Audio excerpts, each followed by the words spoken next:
1 lakh litre জ্বালানি অপচয় করে 11 দলীয় জোট লং মার্চ করতে যাইতেছে। তারা চট্টগ্রাম সহ মোট 4টা বিভাগীয় শহরে এরকম লং মার্চ করবে। তো একটা লং মার্চে তাদের প্রায় 1 লাখ লিটার জ্বালানি খরচ হবে। কিভাবে সেটা বলতেছি। আলোর নিচে অন্ধকার থাকে, সেই অন্ধকারের হিসাব বের করব এখন। লং মার্চের যে কাফেলা চলবে সেখানে হাজারের ঊর্ধ্বে গাড়ি এই লং মার্চে সংযুক্ত থাকবে ইনশাআল্লাহ কমপক্ষে। আর পথে পথে তো নানান গাড়ি যুক্ত হতে থাকবে হাজার হাজার, যেটার কোনো পরিসংখ্যান হয়তো এক্ষুনি আমাদের কাছে নেই, তখনও হয়তো থাকবে না। গোলাম পরোয়ার সাহেব ঘোষণা দিছে যে আমাদের লং মার্চগুলায় সর্বনিম্ন 1000 গাড়ি থাকবে। তিনি এখানেই ক্ষান্ত দেন নাই, তিনি বলছেন 1000 তো মিনিমাম, পরবর্তীতে এটা হাজার হাজার ছাড়াইয়া কত হাজার হবে সেইটার কোনো পরিসংখ্যান থাকবে না। কথা হইতেছে আমি 1000 গাড়ির একটা পরিসংখ্যান করলাম, তাতে 100 বাস, 300 মিনি বাস, 300-400 প্রাইভেট কার এবং কিছু মোটর সাইকেল। তো যোগ টান দিলে দাঁড়ায় 50,000 লিটারের উপরে জ্বালানি লাগে শুধুমাত্র আপ ডাউনে। কথা হইতেছে আমাদের দেশে যানজট আছে, আমাদের দেশের গাড়ির ইঞ্জিনগুলার কি অবস্থা সেইটা সবাই ভালো জানে। মোটামুটি আমাদের দেশের জ্বালানি খরচ ডাবল। ড্রাইভারদের জিজ্ঞাসা করেন, মালিকদের জিজ্ঞাসা করেন, তাইলে ধরা যায় যে প্রায় 1000 গাড়ির পেছনে 1 লাখ লিটার জ্বালানি খরচ হবে।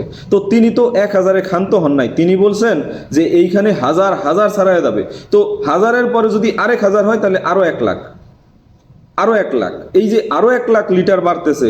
তো আমি অত নাই বলি 1 লাখ লিটার ধরলাম, 1 লাখ লিটার জ্বালানি অপচয় হচ্ছে তাদের একটা লং মার্চে। চিন্তা করেন এবার যে আমাদের দেশে জ্বালানি সংকট চলতেছে, জ্বালানির অভাবে বিদ্যুৎ উৎপাদন করা যাইতেছে না, জ্বালানির অভাবে মানুষ মানে কি পরিমাণ উষ্ঠাগত অবস্থা, প্রত্যেকটা মানুষ যন্ত্রণার ভেতরে আছে শুধুমাত্র জ্বালানির কারণে। সেই জ্বালানি নিয়ে তারা ছেলে খেলা করতেছে। এটা শুধুমাত্র লং মার্চ না, এটা আমার কাছে মনে হয় দেশের মানুষকে ইচ্ছাকৃত কষ্ট দেওয়ার একটা ফন্দি বের করা।